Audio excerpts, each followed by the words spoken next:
Welcome everyone. This is the first of our popular science talks at the summer school. So every year we have these talks in the evening after the worksheet session. And today our speaker is Shubha Ramachandran, and she's been working on water and rain for quite some time. And she talked to us about groundwater and us. So during the talk, if you have a question, you can just post it on chat. Dutika and I will monitor it, and we will interrupt the speaker at some point in time. And we can also have a discussion with her at the end of the talk. Okay, Shubha, please go ahead. Sure. Thanks. In fact, thanks. Good evening, everybody. And I'm sure it's dinner time. So, well, I can't see you, all you students, but welcome and glad to be speaking to all of you. Um, Thanks to Shiva and team for inviting me as well. Very quickly, we are a group called the Biome Environmental Trust. I'm part of this group. We work largely in and around Bangalore, but we've worked in Karnataka and we've worked across the country as well. And I'll speak about that. Our interest is in water management. How do people manage their water better? And largely, we look at people who live in the cities. In urban areas, how do we manage our water better? And to manage the water better, we first need to know where we get our water from, what is our level of water literacy. So there is that aspect of it. And then once we have the literacy, then there is a lot of questions which we shall pose and perhaps discuss today. And we try and work with a lot of students because, as you will understand as we go along, groundwater is also much like anything to do with biodiversity, a lot of living science. You really need to know what's happening on ground, and then you try and theorize about what may be happening and then how do you manage it better. So I'll speak from experience about the things that we've done, the sciencey and the non-sciencey bits both. We started off as a group called the Rainwater Club. It was a group of volunteers who were just interested in water and felt that instead of bringing water from really far away, as most of our cities do, why don't we just harvest the rain? This was way back in the 2000s. So the group kind of played with this idea for a really long time as volunteers. And in 2008, we registered a formal organization which offers consulting services, policy advice around water management. So that's just a glimpse of the kind of work we do. Um, the idea is to be somewhere working from practice to policy, because what we realize is that everything that we speak about, for instance, if I say we can harvest rainwater, then I perhaps need to have done it to know how much I can harvest, how much does it cost, what can I use the water for, what does the water quality look like, what parameters do I test for. And if I have to do all of this, I need to have done it not only for myself, but perhaps for a few others as well. And it's only then that the question becomes a lot clearer, the answers, we are more certain about it. So that was the whole idea of taking practice and then learning from practice and informing policy. So what's really happened in our city is that practice started first. And when people started seeing the benefits of rainwater harvesting, that's one of the sustainable water management practices that we largely speak about. We speak about other stuff as well, and I'll not cover it today because our focus is on groundwater.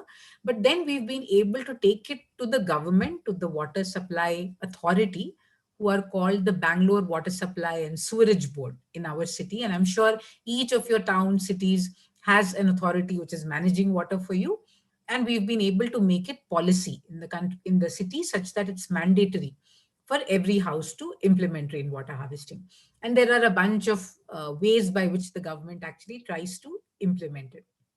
So we work with a lot with school children. So I've put those photographs. We are also interested in sanitation because, as you know, it's sanitation that uses up a lot of water. So and then what happens to the wastewater?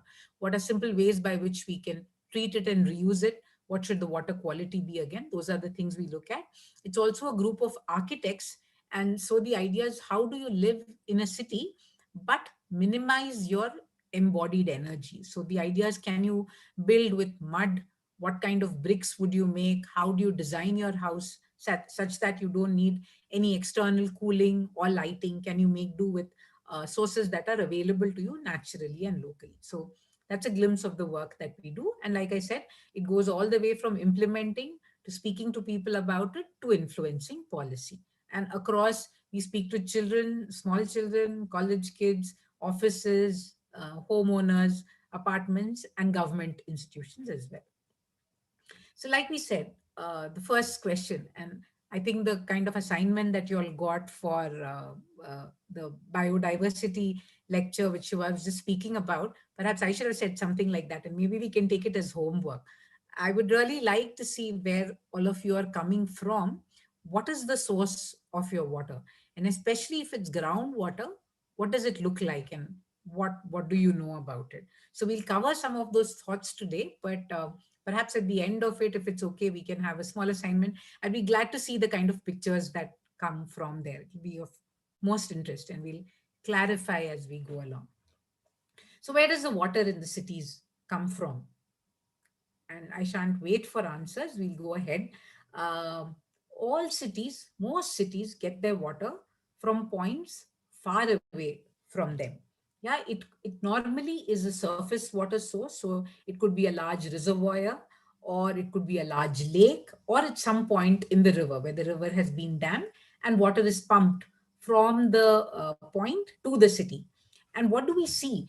We see that every city gets its water from further and further away, gets it from further upstream.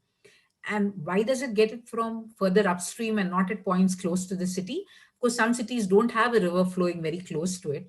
But what happens is by the time the river starts coming towards the city, inhabitation increases and the river gets more and more polluted. So it's not fit for us to pick the water, treat it, and use it. So what ends up happening is that we have to pump our water from really far away. So here are some examples, whether you take Chennai, Bangalore, Delhi, the water is picked from really far off distances.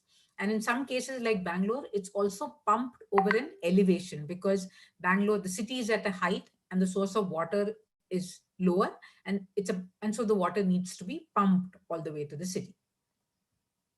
Here is Hyderabad, assuming some of you are from there or from different parts of the country. Here also water comes from about 100 kilometers away. There's Bombay. Bombay also gets its water from about 100 kilometers away. And that's Bangalore. In the case of Bangalore, like I mentioned, the city gets it from 100 kilometers away from the river. There are other sources as well, which we shall speak about.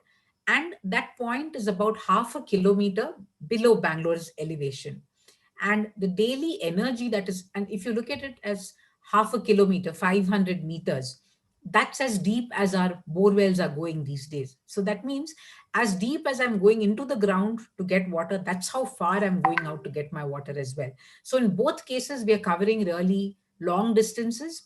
And what this really translates to is energy requirements, energy costs, and which then directly and indirectly reflects on the cost that we have to pay for this water. So at the same time, while the city, like I mentioned, gets its water, and not just our city, we'll speak about other cities as well, gets its water from points so far away from rivers or reservoirs, water in many parts is also available at 10, 15, 20 feet below ground level. And this is in the form of open wells. And that's where we really start to explore our question about groundwater. How did the water get there? How much of it is there? What can we do with it? And how do we really manage it? Those really are the questions that we consider. So for the longest time, these were the kind of structures from where people got their water, along with small ponds and tanks that were present, because especially in cities where the rivers, or in places where the river is not flowing by from very close. And those who don't have access to water at 5 or 10 feet below ground level then have to go deeper. Yeah, so you either call a tanker.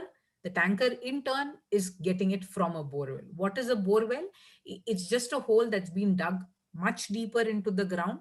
Of in various cities the depths vary, but the deepest that they go are at around 2000 feet, that's even more than 500 meters, into the ground, and fetching water from the ground. And then the questions are about what is the rate, how much water can you get from inside the ground, how much water is really there. And of course, this is our favorite slide. We all always like to bring it up, that as much as we have to go to the river and to the streams and to bore wells to get our water, There's also the rain that's falling right on top of our head, which can be harvested very easily and used for a fair number of domestic purposes, including drinking and cooking.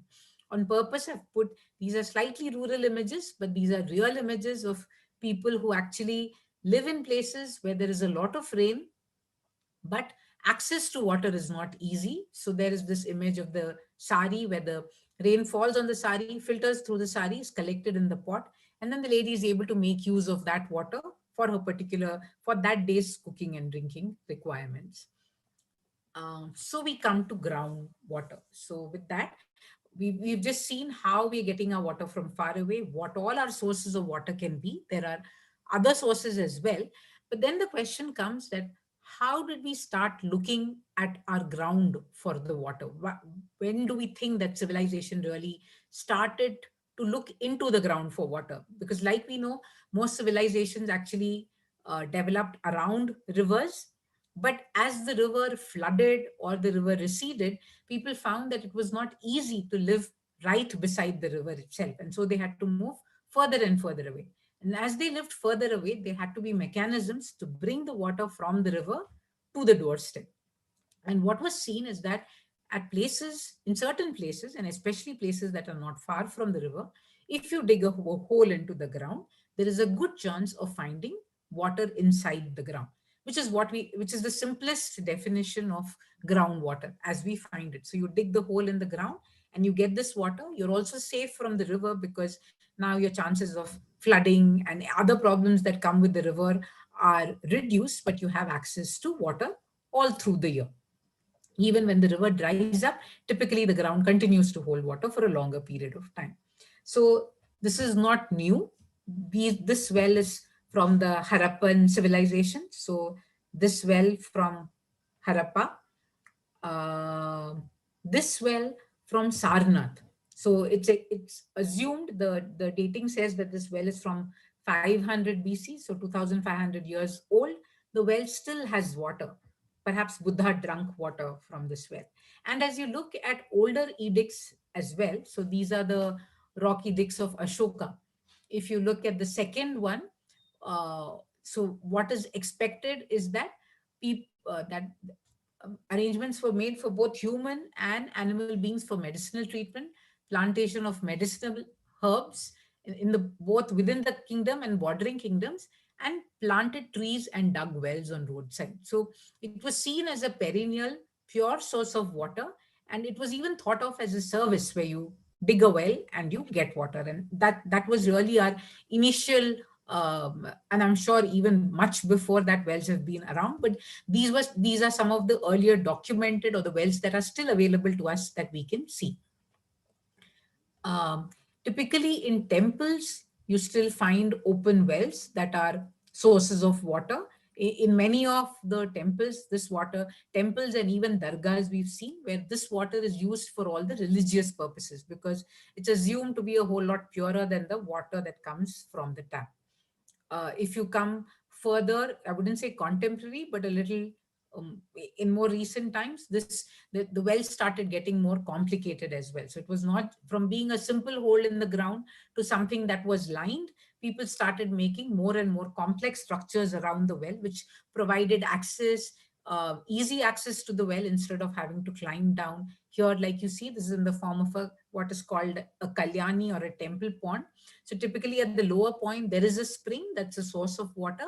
And depending upon the groundwater levels, the water will rise up and down the steps. And that also gives you a sense, you're able to monitor the groundwater table in that way. And various devices, continuously science was also evolving to see how we could take water out from the well, starting from water that's very close to ground level where you can drop a bucket in and pull water out, to pulleys and ropes. And then you have these kind of water wheels also where groundwater was used for irrigation. So when I say was, in certain cases it still is as well, and that makes it very interesting. Yeah. And then this is about one of the more recent wells. I would say there are a lot that are minted even yesterday, but this is a 100-year-old well in Bangalore. And not just Bangalore, this is Bombay.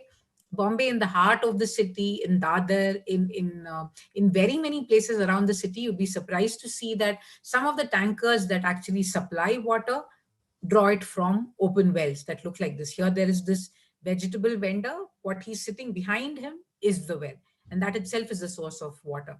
And most of these wells, even though it's a coastal place, but the water that's available in these wells is fresh and sweet water. So these are just a few examples to tell you, and maybe some of you have already seen such wells. We'll speak about it towards the end. Yeah, and here are pictures from different parts of the country, from the world, where open wells. This is in the east in Jharkhand. This is Delhi near the Qutub Minar. There is a well. Unfortunately, the well has been used as a dump, and that's what we'll speak about more. It's not a source of water anymore, but there is a well, and it would surely have been a source of water. This is in Sweden. So even in places in parts of Europe, in fact across the world, we'd be pleasantly surprised to see the kind of structures that are created around the well, around the groundwater source itself. So we also run a Facebook page which is called Open Wells of India and the World. It's a very interesting page if you were to follow it, in terms of the kind of stuff that people post. In fact, yesterday there was a very nice imagery of an apartment complex in Bombay which covered their well and built parking on it. But I think with the rains, somehow the RCC collapsed and the parked car fell into the well. So there's a lot of interesting things, and you really start to appreciate groundwater a little bit more. Also because mostly we are not able to see groundwater, and that kind of takes it away from our memory. We are not able to understand how much water is really coming from the ground, what is its quality. We don't associate with it quite as well as we do when we see a river, which is very apparently a source of water for us. Yeah. And so then what happens eventually is that as we see the well dry up, because in many cases the wells also dry up a little in summer, or as we start getting water from sources that are rivers or are pumped from far away, which are more perennial sources, the wells sometimes get forgotten and then slowly turn into dustbins, and then are eventually sometimes even closed for real estate, like the example that I told you about Bombay, and and then the wells are completely forgotten. So now if we look at groundwater, why are we speaking so much about groundwater, and why is it important to us? So you can spend some time on this graph, just so you know. The brownish color is India, US and China are the next to the dark blue and the purplish color. So what really happened is that before bore wells, or it became technology, there was technology to bring water from the deeper parts of the earth. Most countries were more or less relying on groundwater to a certain extent. But what happened in India is that in the early 70s, we got our first few borewell rigs. Borewell rigs are that machinery which digs the borewell into the ground. And initially they would go only as deep as 30, 40 feet. But the advantage was that they could dig holes in 6 inches diameter in very small spaces. They could drill through rock. They could drill deeper if required and hit sources of water. So with that, while the technology came to us from outside the country, but soon we indigenized it, and the borewell started to go deeper and deeper. And like we do with many other things, we really pushed it to the limit. So of all the countries in the world, India is the highest extractor of groundwater. In fact, we extract more than US and China put together. And you can see how dramatically our rise in groundwater consumption has been. And there are various reasons why this happens. And if we look at groundwater, um, rural India largely is for drinking water for all its domestic purposes is dependent almost entirely on groundwater.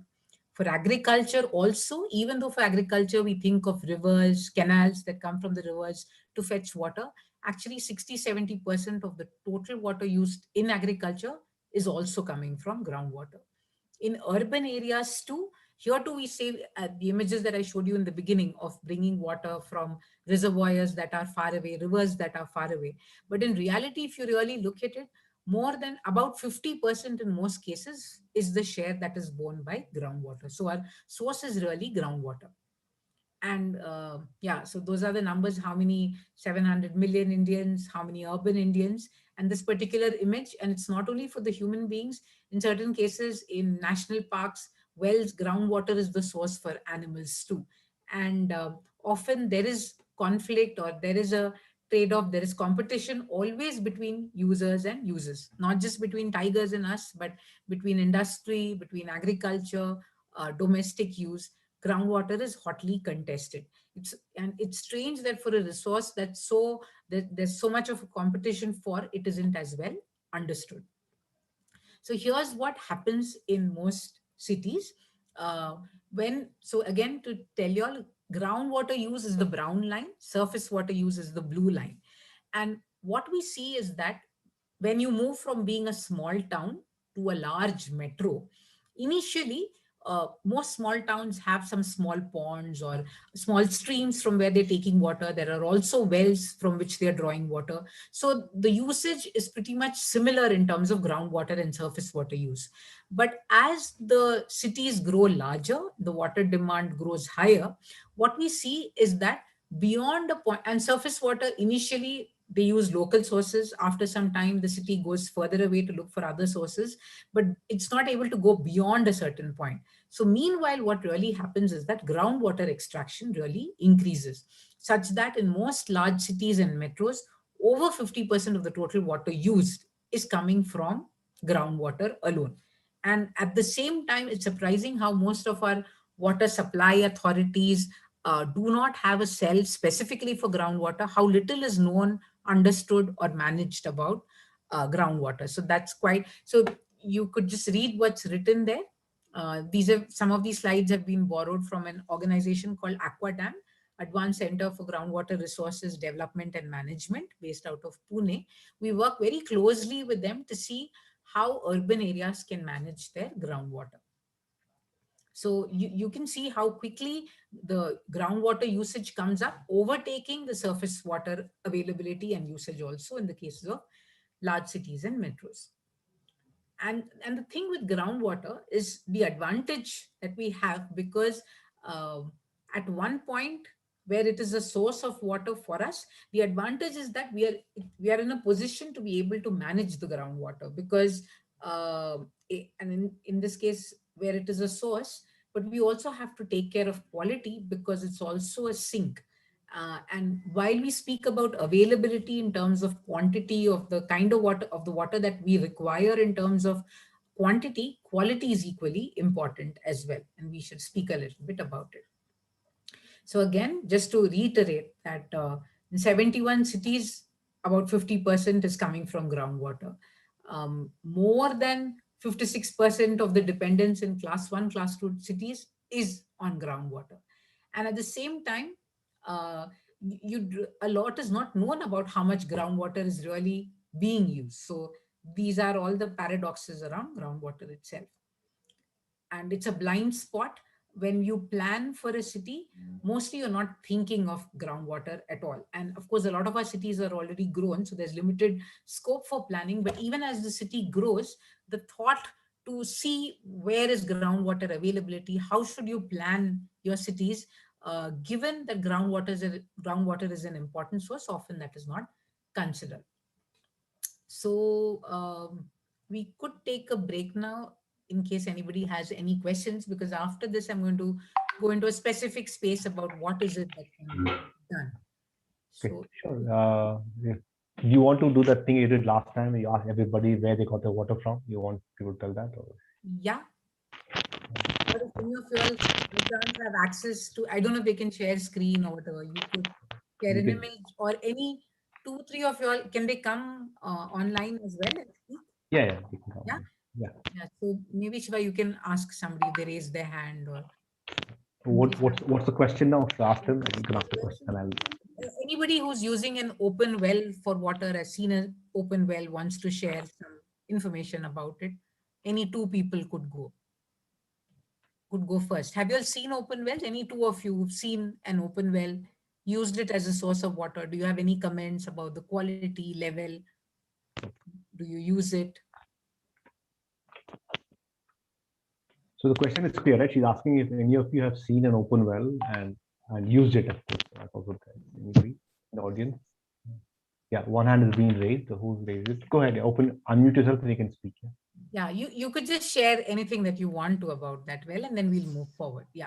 And Good Nikita, go evening. ahead. It was really nice presentation till now. So my question is that I've seen wells. So I go to my nanny's house and it's in rural area and I've seen the wells covered and not being used now. So why is it that we've shifted from groundwater resources? And one point that I would like to make is this because that we have done so much of land pollution, we have so large dumping sites that our groundwater is totally polluted now and we can't use it further? Is that so? Why are we not using wells? And is my reason correct for the same? Yeah, so okay, it's a good question. There are a bunch of reasons. Where in rural India? Where is this? Is this north or south or east or west? This is not Rajasthan, the perfect place to talk about water. Okay, yeah. Though it's quite surprising, Rajasthan actually does a fairly good job in many places, but you're right. What's happened is that over a period of time, as we've been able to dig deeper, get water from bore wells, seen that as a more permanent source of water. And like you rightly mentioned, we've not, because if a well has to have clean water, the area surrounding the well has to be clean as well. Because when the water percolates and comes into the well, if that area is used as a dumping ground, the groundwater quality will also deteriorate. And so and which is what we'll speak about. So it's seen as an option which is slightly outdated maybe, or it's seen as a problematic source of water. It's not seen as a very permanent source of water, and all of that because we've gotten used to turning on our taps and having water there all the time. So we've not, what really happened is earlier people had wells, they managed it, it was their only source of water. But once water started coming from rivers or from places far away, there was no need to manage the wells. And so the people who knew these wells are not, I mean, they're easy to take care of, but you need some specialized skills to keep it clean. And we'll cover that as well. So there were livelihoods, and that whole way of life was forgotten to a large extent in many places. And these issues were seen. So instead of trying to fix the issues, like in many cases, we picked another solution which we thought has lesser issues, which in this case is either deep borewell water or water from far away. But soon what's happening is those sources are running out as well. And so then suddenly we don't know what we're supposed to do. And that really is the point where we think this revival of the open well culture can really come in. So yeah, your answers were also right. It's to do with water quality, water availability, and most importantly, it's not cool or it's not in our memories anymore. And we think of it as reasonably outdated and perhaps a solution that won't work for us. So I think all of those together contribute to us not using our open wells. I have two more questions in Yes, the one, interest of. Nikita, Okay. Nikita, can you just, the three other people, we can come back to you at the end. if you Okay, don't mind. so what we'll do is we'll continue then, and we will come back to the other three people. So I'll take a break again just to Okay. have some change in mood, and then the other person can ask. Okay. Okay, so good. I'm very glad that all of you are, there are other questions. So the screen, is it on full screen mode right now? Yeah. It is, right? So that's really the question, right? So what happened in, you all know of the NITI Aayog. In 2020, they said Delhi, Bangalore is going to run out of groundwater. Yeah. And fortunately, the year is behind us and we've not run out of groundwater as yet. But it's not to say that I mean, there are two ways of looking at it. One is we have run out of it, but we are able to figure out ways and means by which we are able to augment it or get water from deeper. But in a certain way, many parts have run out of groundwater as well. So continuing, so that's Bangalore for you. And here I shall quickly speak about a specific campaign that we're running in Bangalore and what's happening in Bangalore and water. Yeah.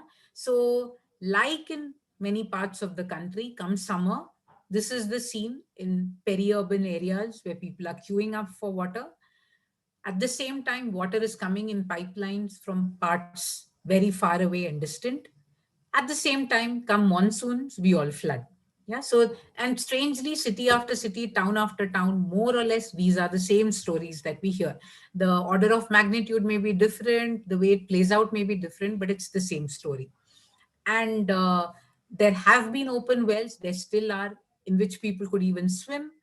And that's because earlier the cities weren't as built up as they are now. There was a lot of green. Rain that would fall would naturally percolate into the ground, be available as groundwater. The demand for water was not as high because there weren't as many people, as many industries. Water was available in reasonable plenty. Yeah, there were times of shortage, but people knew how to work around it. As the cities grew, as there were more of us, we needed more water. The city got more crusted up as well because we paved our roads, pavements, more surfaces are paved. There are hardly any spaces for water to really go into the ground. So that also happened. So which is the paradox. So when it rains, you still call a tanker and you could have harvested the rain, but the tanker brings in your water. Every city has flooding and water scarcity at the same time. And all this has happened because if you look at these images of before and after construction, where earlier there were trees and water would not fall as heavily onto the ground because of the canopies were there, and where water could slowly percolate into the ground and flow as what are called as interflows and base flows beneath the ground surface, and very little surface runoff. Slowly, as we built more and more, the surface run as the surfaces became harder, water started to run off more from the surface itself, and not as much water was percolating into the ground.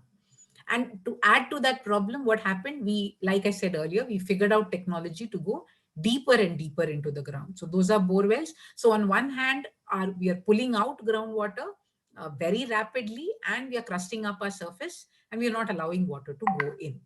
And slowly, like we said earlier, not just the wells, we forgot our lakes as well, because everything was seen as real estate. Like I was giving you that example of Bombay, which paved it. And if you're not, if parallelly you can, since we are on an online call, you could try joining that Facebook group called Open Wells of India and the World, because our group runs it as well. So we forgot our wells and lakes, and what we call the shallow aquifer. We'll speak about that a little bit. So just to emphasize the same point, dependent on the shallow aquifer, we don't think of it now. It's a dustbin, and we are going deeper, as deep as possible. At the same time, if you look at the rainfall, and when we speak of groundwater and managing groundwater and overall water, it becomes important for us to understand our rainfall. And now we have much better understanding, various institutions, individuals who are measuring rainfall. And across the country, what you see, and there are different ways in which the aquifers across the country have been delineated. We won't cover that today, but those sciencey hydrogeological parts of it are also very interesting as to how groundwater is held in Bihar is very different from how it is held in Karnataka or in Maharashtra or in Goa. So groundwater behaves differently in different parts of the country, and there are very many nuances on a very localized level as well. But the starting point in all cases is rain. Most parts of the country get anywhere between 600 to 2000 millimeters of rain annually. Of course, there are places with very heavy rain, those are in the dark blues, and places with very little, much lesser rain, which are in the lighter shades of blue. And what becomes, this is a very simplified understanding of groundwater, but we need to understand our groundwater better. I shall cover two topics here, which we shall dwell upon a little as we go further, is that if you look at the geology in many parts of the country, we see a couple of layers. So the topmost layer is what is called topsoil. It's normally not very deep. It may go up to 10 feet. That's the soil where you have a lot of bacteria, where your tree roots are going down. Water that goes down in this topsoil is often lost to evapotranspiration. You can't count it as groundwater. Now, when you go below that, you often hit a weathered zone. Weathered zone is rock that has crumbled over a period of time, is able to hold water inside it, in the pores that exist between those soil particles, which is weathered rock. And that is the water that we normally get when we dig a shallow well, which is 20, 30 feet deep into the ground. And these are all sandwiched one after another. You can have multiple layers as well. When we go deeper than this weathered zone, we hit what is called the deep aquifer. These are hard rock regions with cracks and fissures in which water is held. And what we observe is that as we go deeper, these cracks and fissures reduce. And after some time, though people assume that they can keep digging deeper and keep finding water, what we are seeing is that you may be able to dig a crack somewhere in this bedrock, but the water source is not as much, because the rain that has to eventually come down all the way here takes a lot of time and doesn't really reach this point at all. So the better yielding bore wells are those that are shallow. So that's our understanding very specifically to Bangalore. And similarly, each city has to build its own understanding of groundwater in simplified as well as complex terms. So what's really happening, what we spoke about, we've been extracting all this while. This is what is called a perched aquifer, water that's there in that weathered zone. So we've pulled that water out. We've pulled water out from the bedrock through the cracks and fissures, and we've dried out our aquifers. And in the case of Bangalore, if we look at it, however, the numbers are quite scary in a way that we receive about 970 millimeters of rain annually. And given the area, it translates to about 2,500 to 3,000 million liters per day equivalent. That means if you take the 970 millimeters of rain over the entire area of about 1,000 square kilometers, it translates to 2,500 to 3,000 million liters of per day equivalent.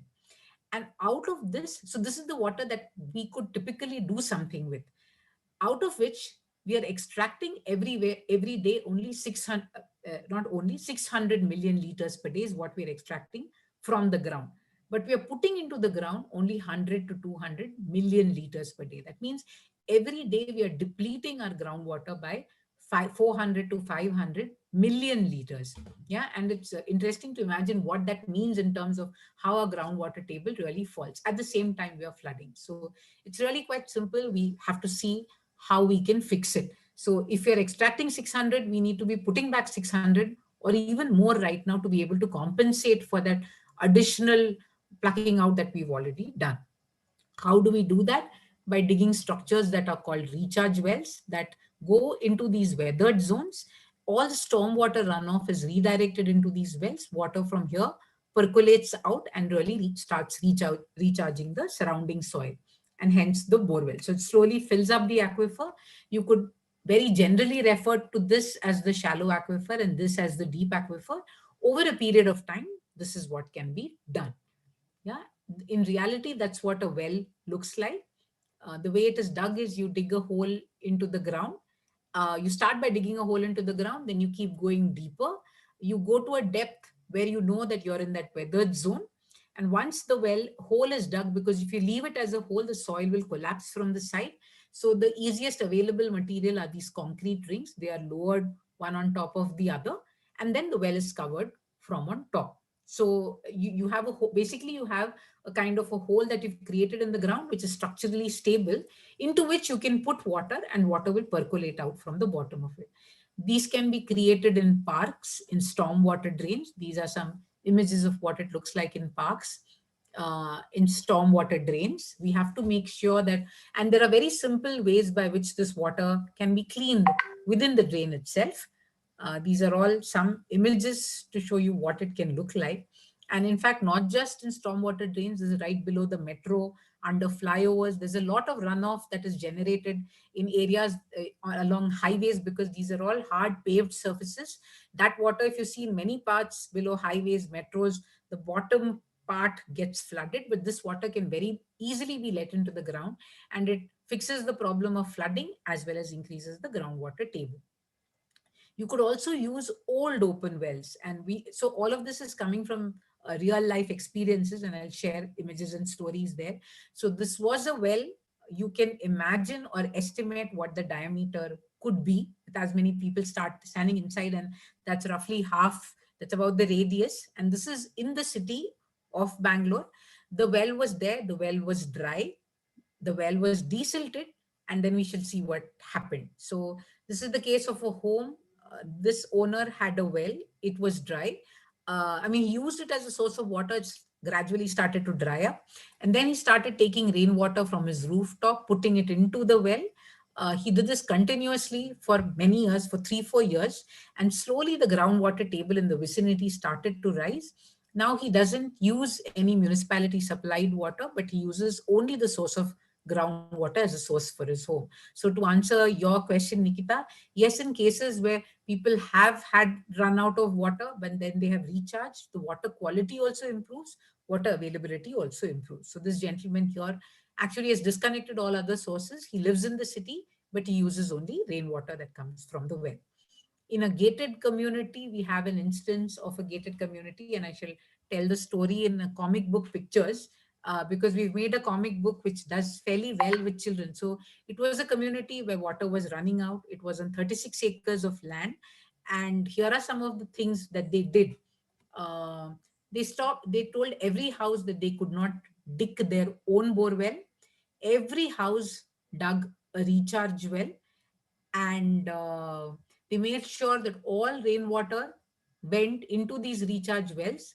They also, at the same time, it's not only about putting water into the ground, you have to reduce your water consumption. They did that by pricing for their water on a slab based tariff, such that people who consumed large volumes of water had to pay much more for it. This storybook is available in terms of best practices for water management. I'll share the link towards the end, but it's a good source of information for what are some of the best practices that can be followed. And eventually, when they did all of this, when they started using lesser water, when they started doing groundwater recharge, they did rainwater harvesting. So for a community over 10 years, which had run out of water completely, now has water at 300 feet below ground level, and they get upwards of 100,000 liters per day from each of their borewells. So that's really the kind of transformation that has happened by following a bunch of best practices around groundwater, and groundwater is really their only source. So what that goes about to tell us that if we manage our groundwater better, if we understand it, if we work with it, if we manage it, there is great potential in being able to do so. Yeah, and so to go back to that example where I was showing you that open well, it was like this. The desilting was a really difficult task. Then all the water was redirected into this well, and the well actually then filled up. So we numbered all the rings. It fills up all the way to the top. And once the well is full of water, it's only a mathematical problem to figure out the volume of water it holds. It suddenly becomes a source of water, which actually comes at the lowest price also, because if you look at the price at which we buy water from tankers or water supply authorities, groundwater when drawn from open wells works out to about 2 to 4 rupees per 1,000 liters of water, because the energy required to pump this water is also a whole lot lesser than if you were to pump water from, say, uh, 500, 600 feet below ground level. Yeah, so another example of reasons why we need to keep our lakes recharged as well. So here's a school, a government school adjacent to a lake. They dug bore wells, they weren't finding water, they had a really tough time. And eventually what they did is they dug recharge wells. Rooftop water was taken and put into these wells. And now the well is a source of water for the school, though it was adjacent to the lake. So we also have to understand the connectivities between our surface water sources and our groundwater sources. And all of this has culminated into what we are calling a million well campaign for Bangalore. The idea is that the city needs about 10 lakh wells, that's a million wells, to be able to put all the water that falls as rain into the ground to bring back the groundwater tables, much like what I mentioned earlier in the math part of it. So for that, how are we going about with it? We have to create a lot of awareness, tell people about how wells work. This is being done through articles. There is a website that we run called bengaluru.urbanwaters.in. The idea is to create a similar site for each city in the country. A lot of events and workshops are held. There's partnership with storytellers, artists. Then we have to demonstrate these projects, like what I told you initially about practice to policy. So we do a lot of implementation. The well diggers have been trained. We train architects, engineers, government officials to be able to implement this. And now we are starting to work with academic and scientific institutions for really monitoring what's happening to the groundwater table and to model and see what effect this kind of recharge really has. And like I mentioned, there's also a social angle to it, because these well diggers have always been there. They are part of a community that's called the Bovi community here in Karnataka. And in fact, they go with similar names across the country. There are communities of well diggers. And lately they've been out of work because bore wells are dug with rigs and you don't really need any skill. But what we've been doing is that getting them together, getting the the youngsters are also now willing to take this up, because the older people you need a fair bit of athletic skill to go in and up and down the well as well. You need to be strong and agile. So the younger people are taking to this job as it's starting to pay well. And then we have to make sure that there is enough employment for them, and that they don't just look at it as an employment that they get to dig the wells. We're also making them messengers for groundwater. They really are the barefoot groundwater soldiers. So wherever events are held, they have also been educated and made aware of ways by which they can speak about groundwater management itself. So this is another group of well diggers who we work with. And we've also enlisted them to, because they have a very on ground understanding of how groundwater is in different parts of the city. So when we print out a large map of the city and get their information about where they've dug wells, at what levels they find water, what is the quality of water, nature of soil, we're able to give that kind of information. So with their help, and but not just their help, but with their help, we're trying to map the city's aquifers as well. And this is the metro station. So at the metro station, many events have been held, and paintings, and because a lot of people pass through the metro stations as well. So the people you see here are actually scientists, then people from the city's water authority, the well diggers, uh, NGOs. So there's a whole varied bunch of people who have come together to really drive this agenda for groundwater in the city. On social media, offline, what we're also helping the well diggers do is, now they themselves are on Facebook. They're able to post about the work that they do, other than the sites that we run, so that they're able to get job opportunities as well as speak about the work that they do. This is just a slight offshoot because we didn't cover it in as much detail. There's wastewater. Wastewater from the city is being treated and pumped outside of the city to fill lakes in drought prone districts. And that's where the relationship between groundwater and surface water becomes important, because what we see is the moment the lakes are full, this is the well adjacent to the lake, that well is also full of water. What has to be observed now is, because it's treated wastewater from the city that's being pumped out into the lake, which is then filling this groundwater in the well, what really is the quality of groundwater? That's something that has to be studied. So broadly, yes, it takes a whole bunch of people to manage groundwater, that which is invisible, something that most of us don't talk about, can't see, but you still need everybody to be part of it to be able to understand it better. And that's where the site comes in. Take a look at it if you are able to. It's called bengaluru.urbanwaters.in, and we're in the process of setting up the other cities as well. And that's our imagination eventually of groundwater availability. This is not to say that you won't require water from the rivers or the reservoirs. You might continue to require them, but groundwater, if managed well, in many cases has shown that it can be the only source of water as well. We'll have to take a call on a city to city or town to town, village to village basis. So the questions that science can help us answer, and you all can add to these questions also, is that we really need to know our aquifers. Are they deep? Are they shallow? What is their extent? What's their vertical extent? How much water do they hold? Do they transmit? What is the quality? Are these aquifers connected? If I'm going to put rainwater into it, is there as much capacity to hold rainwater? How do I recharge? How do I manage my aquifer? Those really are the questions that we are toying with. In certain cases, we've seen success, but those are slightly smaller areas. How do you play it out on a still larger area? That really is the question. So the moment we have water sufficiency, there is resilience if it's as local as possible. So with that, I end my presentation. Thank you. We can take a few questions now. Thank you, Shubha. Very nice. So there were a couple of hands raised in the middle. So maybe I'll ask them to start first, and then you can Sure. go with. Yeah. So I think Archana had a comment to raise. Can Archana sort of speak up a little bit? Yeah, actually, I don't have any question as such, but I want to share that I have in my home 2 wells installed. Actually, I live in Jharkhand, and the quality of water is so good. As you said that wells, actually the water quality is so bad. As you said in Rajasthan, it's not that in Jharkhand. The quality is very good, and most of the homes have already installed this, and it's sufficient to fulfill our home. And yeah, this Thanks, that's very interesting. In fact, the picture, one of the pictures in the slide is from Jamshedpur in Jharkhand. I live in Bokaro.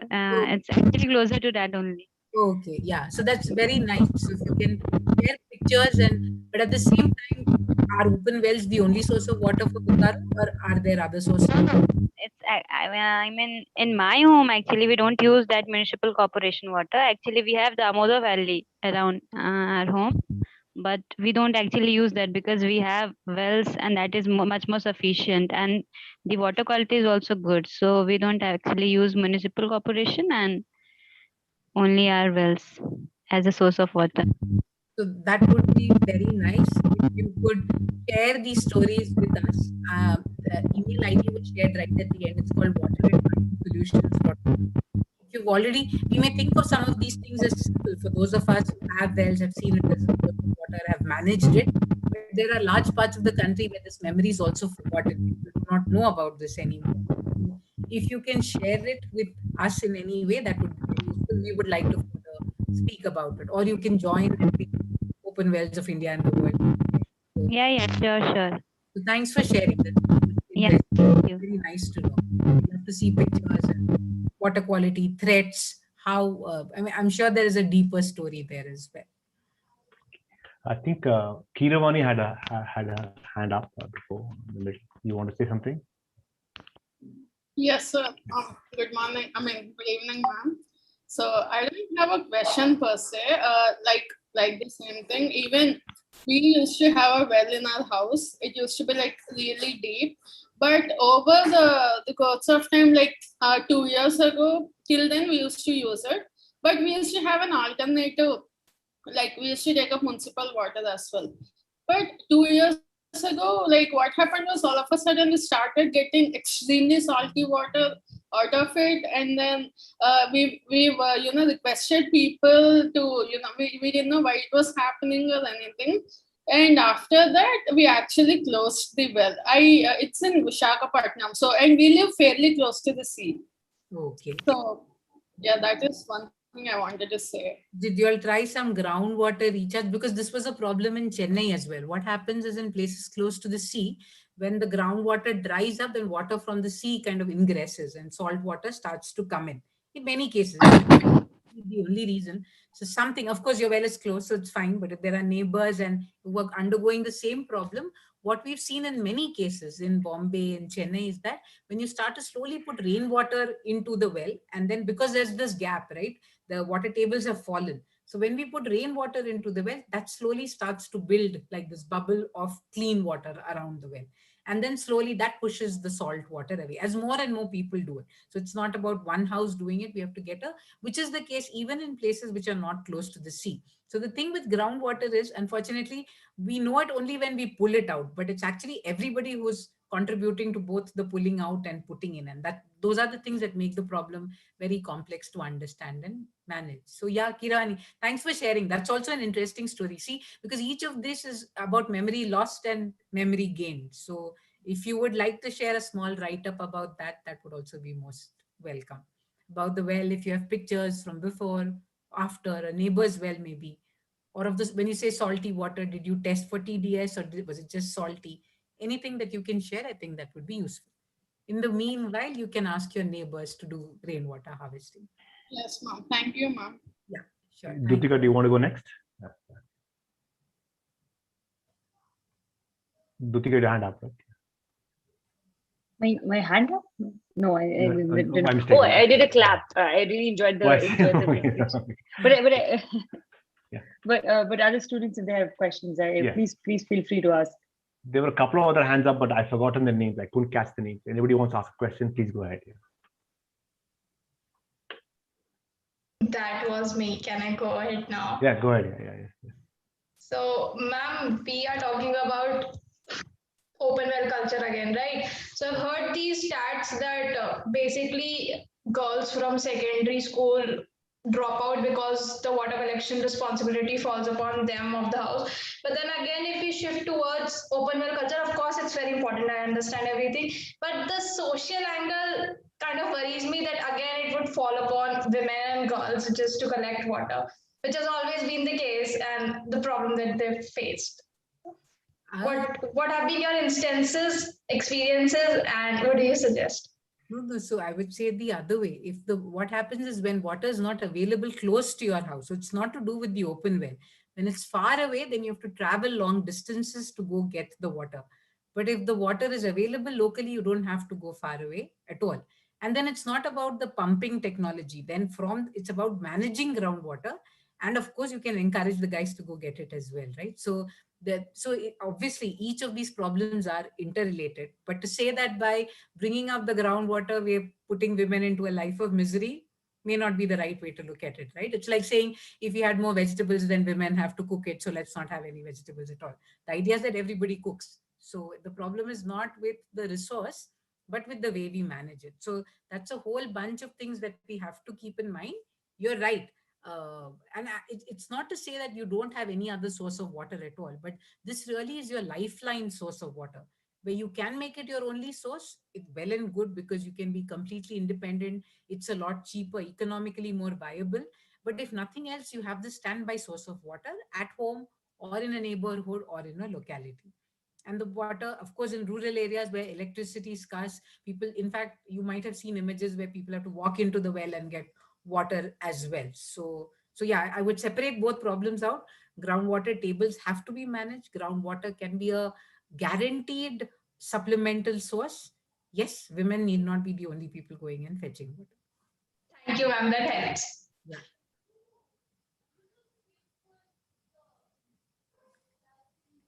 Anybody else? Yeah, I think there are a couple of people's hands up. I forgot the names. I couldn't keep track of the names, but let's just see if they unmute themselves. They can ask. Just wait for a couple of minutes. Yeah, sure. Yeah. There are some people from Kerala, so they may know more about groundwater. They may have abundance of groundwater. Yeah, in fact, I mean, if there's no question, I can tell you some experiences from Kerala. Let's see how somebody. I think there are 3 hands up. I forgot. Sure, I will hear. Waiting. They're all tired also. Waiting at the end. Ma'am, I'll ask one more question there. Go ahead. So my question is, while we were stuck in the lockdown, we saw a lot of great migration happening everywhere to rural areas from urban areas. So how has it affected our water consumption in urban areas? And why don't we take this to rural areas as well? Because that's where our population is living, that's where our agriculture is happening, and agriculture is one of the most water intensive sectors, as far as I know. Yeah. So this, I mean, groundwater management has to be done in rural. I mean, it's not about rural. It has to be done in rural areas. It has to be done in urban areas. As a group, we've worked more in urban areas. So my experience comes of having worked in urban areas where I've seen groundwater problems and we've been able to implement solutions. So at the same time, there are very many groups in different parts of the country, and there the solutions may also be slightly different because you have lots more area available, not as much runoff in all places because the ground is not as crusted up. But at the same time, there is challenges with pesticides, fertilizers. So in many cases, people say in the village, the runoff is so much cleaner than in urban areas. You have fuel and things like that. But what we see is rural area runoff also has to be considered carefully. So to answer your question, 2 parts. One is, yes, during the lockdown, cities have seen significantly lesser usage in water, but that's because people have moved away. But that hasn't meant the groundwater tables have come up or anything like that. It hasn't been as much to make that difference. And yes, with people moving permanently to rural areas, and whether or not they move, there is a need to manage groundwater in both rural and urban areas. Methodology will be slightly different. But in a city, when you run something like a Million Wells campaign, there's a lot of traction. People are interested, politicians are interested, homeowners are interested, shopkeepers are interested, and everybody wants to contribute and participate in some way or the other. So maybe we'll do one round of questions if everybody has. We'll wait for a couple of minutes and then we'll close.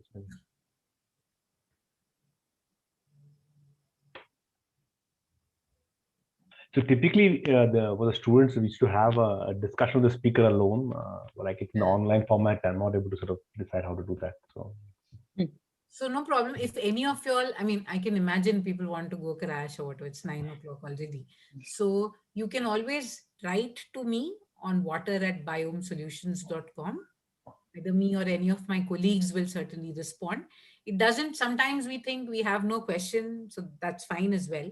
You could reach out when there is a question. You can check out this website, what I spoke about, urbanwaters.in. You may want to set up something like that for your own town or city. Maybe you have information that you would want to share, or you just want to share a story. So feel free to reach out to us. You could reach out on, we have a Facebook page which is called Rainwater Club and Biome Environmental Trust. You could message us there. If you are on Instagram, there is a I don't know what you call it, a page or a handle there as well. I'm not on Instagram. So if you look for us as Biome Environmental Trust, there'll be various ways by which you can reach out to us and communicate with us. Okay, we'll give it another minute and then we'll stop.